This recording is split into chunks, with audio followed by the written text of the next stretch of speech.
اور ویسے جب حضرت جبرائیل آتے تھے انسانی شکل میں، وہ ایک بالکل دوسری شکل ہے۔ وہ تو یہ کہ حضرت دحیہ کلبی جو ہے رضی اللہ تعالیٰ عنہ، وہ بہت حسین صحابہ میں سے بہت صحیح حسین انسان تھے، ان کی شکل میں بالعموم ان کی صورت میں حضرت جبرائیل آتے تھے، لیکن وہ وحی نہیں شمار ہوتی۔ ہم نے السنہ وہ حدیث جس میں جبرائیل آئے اور حضور نے فرمایا جبریل تھے جو تمہیں تمہارا دین سکھانے آئے تھے، لیکن وہ قرآن میں نہیں ہے، السنہ ہے، قرآن نہیں ہے۔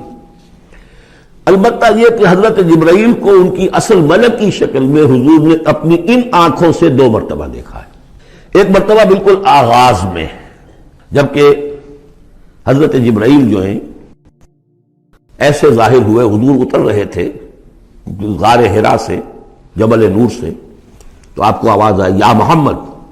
یہ پہلی وحی کے بعد جو فترت ہوئی ہے، کچھ عرصے کے لیے وحی رکی رہی، اس وقت واقعہ پیش آیا۔ آپ نے سامنے دیکھا، پیچھے دیکھا، کوئی نہیں، نظر کوئی نہیں آیا۔ پھر تھوڑی دیر آپ چلے گئے، شاید مجھے کوئی دھوکہ لگا ہے، ایسی میں نے سنا ہے، کوئی آواز نہیں تھی۔ پھر آیا یا محمد، پھر دیکھا 2-3 مرتبہ کوئی نظر نہیں آیا، کچھ خوف سا محسوس ہوا۔ تیسری مرتبہ یا محمد، تو اچانک حضور کی نگاہ اوپر اٹھی، تو حضرت جبرائیل فرشتے کی جو اصل شکل ہے اس میں وہ تھے افق پر، اور پورا افق بھرا ہوا تھا اس سے۔ تو اصل ملک کی صورت میں حضرت جبرائیل کو حضور نے اس وقت دیکھا، اور ایک دیکھا ہے پھر عند سدرۃ المنتہا، شب معراج میں، جب ساتھ آئے ہیں لے جانے کے لیے انسانی شکل میں تھے۔ کوئی سواری بھی ایسی تھی جس کو کہ براق کہا جاتا ہے، وہ بھی محسوس شے تھی، لیکن یہ کہ جہاں انہوں نے کہا 7ویں آسمان پہ جا کر کہ بس اب آگے میری گنجائش، اب آگے آپ کو اکیلے جانا ہے، اس سے آگے اگر میں گزرا میرے پر جل جائیں گے، بے سوز تجلا بے سوزت پرم، اگر یکسر منہ برتر پرم، اگر میں نے اب اس سے آگے ایک بال برابر بھی میں آگے بڑھا تو میرے پر جل جائیں گے، اب آگے آپ کا کام۔ اس وقت بھی وہ ان کی اصل شکل میں ظاہر ہوئی حضرت جبرائیل علیہ السلام۔ یہ بات اس لیے ضروری ہے کہ جیسے محدثین جو ہیں وہ اس کی تحقیق کرتے ہیں کہ حضور سے کس نے سنا، اس سے جو روایت کر رہا ہے کہ میں نے اس صحابی سے سنا جو تابعی ہے، آیا ان کی ملاقات بھی ثابت ہے کہ نہیں؟ تابعین کے طبقے کا ایک شخص وہ ہے کہ جس کی عمر ابھی 6 برس کی تھی کہ وہ صحابی فوت بھی ہو گئے، اور وہ کہہ رہا ہے میں نے ان سے سنا، تو پھر وہ حدیث جو ہے محدثین اس کو قبول نہیں کریں گے۔ تو دیکھتے ہیں کہ لنک جو ہے مضبوط ہونا چاہیے۔ روایت ہے نا ان فلاں ان فلاں ان فلاں، حضور سے فلاں صحابی نے سنا، اس نے سنا، اس تابعی نے سنا، یہ لنک جو ہے یہ ملاقات ثابت ہونی چاہیے۔ تو چونکہ جو حدیث اللہ ہے، یہ قرآن کیا ہے؟ حدیث اللہ، یہ حدیث ہے، احسن الحدیث اللہ الذی انزل احسن الحدیث کتابا متشابہا مثانیہ، یہ ہم پڑھ چکے ہیں سورہ زمر میں۔ اس حدیث کا یہ حدیث اللہ سے کس نے سنا؟ جبرائیل نے۔ جبرائیل سے کس نے سنا؟ محمد نے۔ تو ان کی ملاقات ثابت ہے۔ اصل ملکی شکل میں حضرت جبرائیل کا دیکھا جانا اس اعتبار سے بہت اہم ہے، اس لنک کو اسٹیبلش کرنے کے لیے اس کو یہاں پہ بیان کیا جا رہا ہے۔ ما ضل صاحبکم وما غوا، تمہارے یہ ساتھی ہے لوگوں، یہ محمد نہ بہکے ہیں اور نہ بے راہ ہوئے ہیں، نہ بھٹکے ہیں۔ وما ينطق عن الهوى، اور یہ جو کچھ کہہ رہے ہیں اپنے جی سے نہیں کہہ رہے، خواہش نفس سے نہیں کہہ رہے۔ ان هو الا وحی یوحى، نہیں ہے یہ مگر وحی جو ان کی طرف کی جا رہی ہے۔ علمہ شدید القوی، انہیں تعلیم دی ہے، سکھایا ہے اس نے جو بہت طاقتور والا ہے۔ یہاں حضرت جبرائیل ہیں جو مراد ہیں۔ علمہ شدید القوی، یہ قرآن کس نے سکھایا محمد کو؟ شدید القوی، ذو مرۃ، وہ بڑا زور آور ہے، فاستوی، وہ سیدھا ہوا، وہو بالافق الاعلی، اور افق اعلیٰ کے اوپر وہ محمد کو نظر آ رہا تھا صلی اللہ علیہ وسلم۔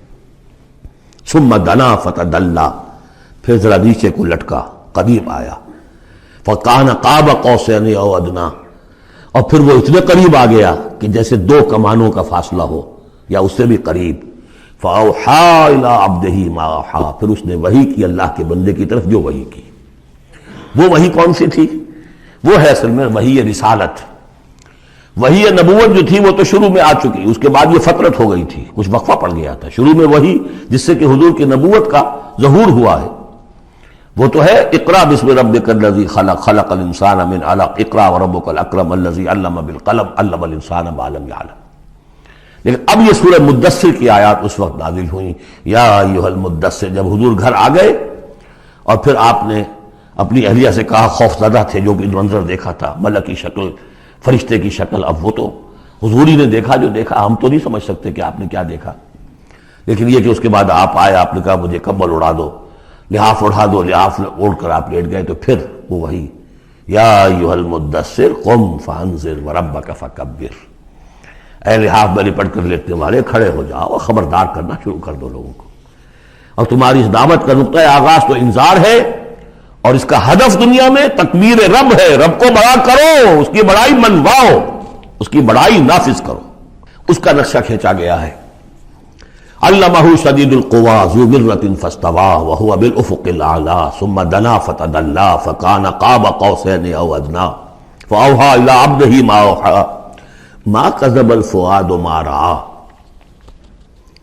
جو کچھ انہوں نے دیکھا ان کے دل و دماغ نے اسے جھٹلایا نہیں. یہ نہیں کہا کہ نہیں یہ کہ ہے. دیکھیے ایسا ہوتا ہے کہ کوئی غیر معمولی سی بات آپ دیکھیں تو ایک شخص ہو جاتا ہے میں خواب دیکھ رہا ہوں یا حقیقت دیکھ رہا ہوں. آنچی نہیں بیریم بیداریست تو یارم یا بے خواب. اے اللہ جو میں دیکھ رہا ہوں یا ہم دیکھ رہے ہیں یہ بیداری میں دیکھ رہے ہیں، یہ خواب میں دیکھ رہے ہیں، وہ غیر متوقع چیز. لیکن نبی کو کوئی شک نہیں ہوا. ما کذب الفؤاد ما رأیٰ، یکسوئی کے ساتھ دل و دماغ اور جو بھی آپ کی آنکھ دیکھ رہی تھی ان میں کوئی کانفلکٹ نہیں تھا. ما کذب الفؤاد ما رأیٰ فتمارونہ علی ما یریٰ، تو کیا تم اس سے جھگڑتے ہو اس چیز پر کہ جسے وہ دیکھ رہا ہے. اقبال نے کہا نا کہ قلندر ہرچے گوید دی نہ گوید. جو شخص اپنا دیکھی ہوئی چیز بیان کر رہا ہے تم اس سے جھگڑ رہے ہو. تمہارے لیے تو وہ ایک غیب کی خبر ہے، اس نے تو دیکھا ہے. افتمارونہ علی ما یریٰ وَلَقَدْ رَآهُ نَزْلَةً أُخْرَىٰ، اس نے تو ایک مرتبہ اور بھی دیکھا. کہاں دیکھا؟ عند سدرۃ المنتہیٰ، شب معراج میں سدرۃ المنتہیٰ. کوئی بیری کا درخت ہے، وہ کیسی بیری ہے؟ ساتویں آسمان کی بیری. وہ آخری حد ہے، مخلوق کوئی اس سے آگے نہیں جا سکتی. اس سدرۃ المنتہیٰ، منتہا نہایت، حد، جہاں کی حد ہو گئی، وہاں تک حضور پہنچے ہیں، سدرۃ المنتہیٰ تک. اندہا جنت الماوا، اور سب سے اونچی جو جنت ہوگی جنت الماوا، وہ اس کے قریب ہی ہے، وہ بھی ساتویں آسمان پر ہے. یہ تو درجہ بدرجہ ترقی ہوتی جائے گی نا. پہلی ضیافت جو ہے، پہلی نزل جو ہے وہ تو اسی زمین پر ہو جائے گی.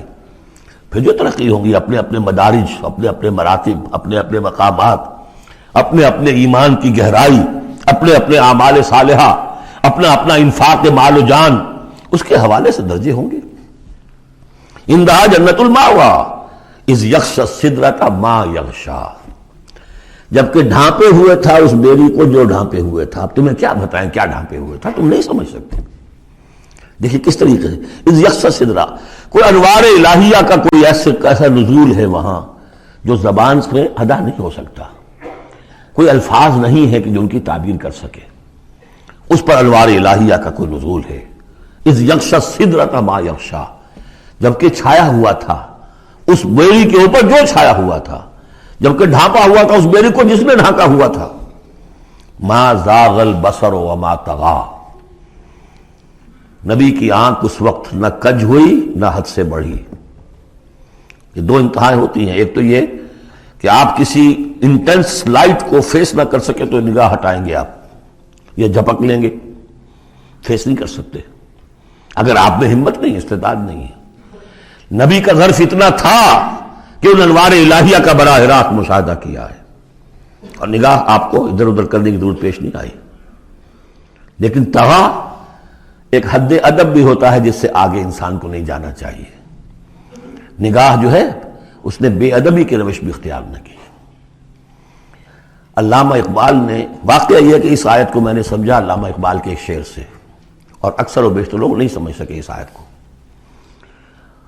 ذوق و شوق کے نام سے جو ان کی نظم ہے بال جبریل میں، وہ میرے نزدیک ان کے شاعرانہ جو ان کی استعداد ہے اس میں بلند ترین نظم ہے. وہ جہاں تک پیغام ان کا جو ہے امت مسلمہ کے لیے، اس کے لیے ابلیس کی مجلس شورا، وہ کلائمیکس ہے، اور وہ ہے بھی ان کے آخری زمانے کی نظم ہے، سن 36 میں انہوں نے کہی ہے۔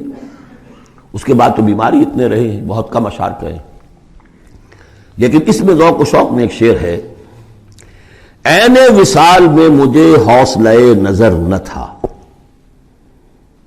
عین وصال میں مجھے حوصلہ نظر نہ تھا، گرچہ بہانہ جو رہی میری نگاہ بے ادب، میری نگاہ بے ادب بہانہ تلاش کرتی رہی کہ میں مشاہدہ براہ راست کروں، حالانکہ عین وصال ہے اس وقت، لیکن یہ کہ میرے اندر حوصلہ نہ تھا کہ میں حسن کا براہ راست مشاہدہ کر سکوں۔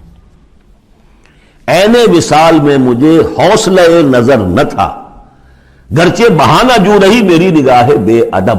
یہاں ان دونوں چیزوں کے برعکس بات ہے جو اقبال اپنے بارے میں کہہ رہا ہے۔ میں تو بے ادب بھی ہوں، اور میں تو چاہتا تھا کسی طریقے سے حد ادب سے تجاوز کر کے دیکھوں، لیکن میرے اندر تو حوصلہ نہیں تھا۔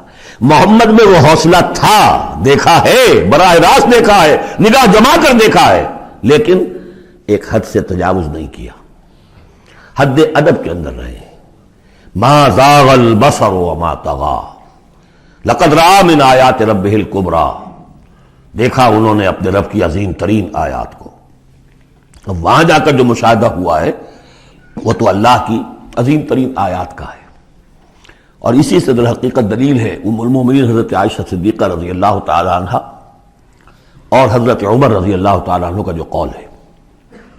شب معراج میں بھی حضور نے اللہ کو نہیں دیکھا، اللہ کی عظیم ترین آیات کو دیکھا، جو تجلی تھی اس وقت اللہ کی۔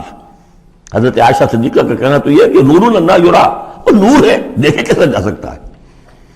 بہرحال وہاں بھی قرآن جو کہہ رہا ہے وہ یہ نہیں کہہ رہا ہے کہ اللہ کو دیکھا، نہیں، جیسے کہ وہ جو شب معراج میں پہلا سفر کا حصہ تھا زمینی، مسجد حرام سے مسجد اقصی تک، سبحان الذی اسریٰ بعبدہ لیلا من المسجد الحرام الى المسجد الاقصی الذی بارکنا حولہ لنریہ من آیاتنا، وہاں پر بھی اللہ نے اپنی آیات کا مشاہدہ کرایا، لیکن وہ زمینی آیات ہیں اللہ کی، وہ برکات جو ہے زمینی ہیں۔ یہ تجلی جو ہو رہی ہے یہ ہو رہی ہے اس سدرۃ المنتہا پر، آخری حد ہے، مخلوق کی آخری حد ہے، اس سے آگے کہیے حرم ہے، حریم ذات ہے اللہ کی، جس میں کسی غیر کا کوئی دخل ممکن نہیں۔ اس حد پر جا کر جو وہاں تجلیات باری تعالیٰ تھے ان کا مشاہدہ کیا ہے۔ لقد رأى من آیات ربہ الکبریٰ۔